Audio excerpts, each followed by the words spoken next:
For start, it's better to remove the old waste toner from the box.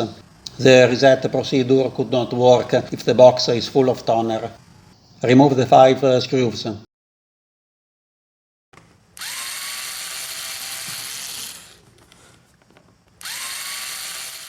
There are 3 hooks in this position. Be careful not to break them. Indeed, if you break one of them, it's not a great problem.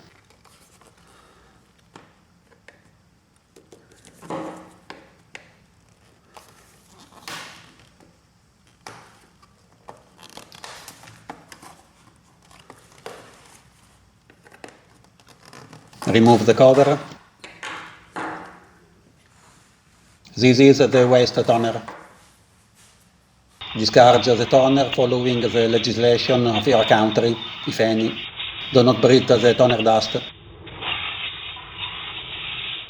At the end of the cleaning, the waste toner box will look like this. Reinstall the upper cover and the 5 screws.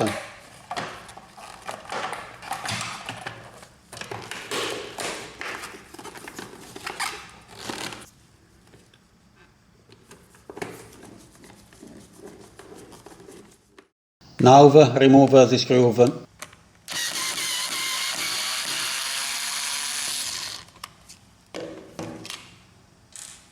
Remove the plastic cover. This gear is connected with the door inside the waste box. When the box becomes full of toner, the toner powder presses the door that moves in this position. When it moves, the gear interrupts the contact. The gear must be in this position with the contact closed. However, this contact only tells the printer that the waste box is almost full or has been used. It does not reset the waste full error message. Reinstall the cover and the screw.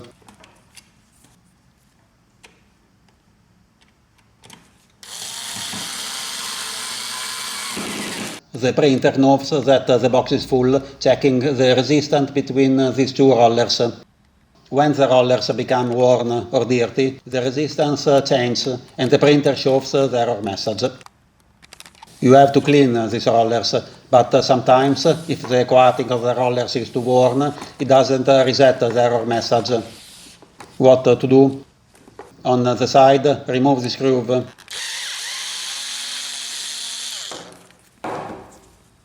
Remove the cover.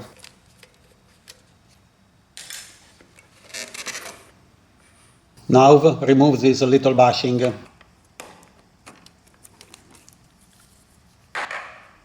The metal plate must be not in contact with the metal rod. In this way, it will not detect the wrong value of the roller. Reinstall the cover and the screw. And the work is done.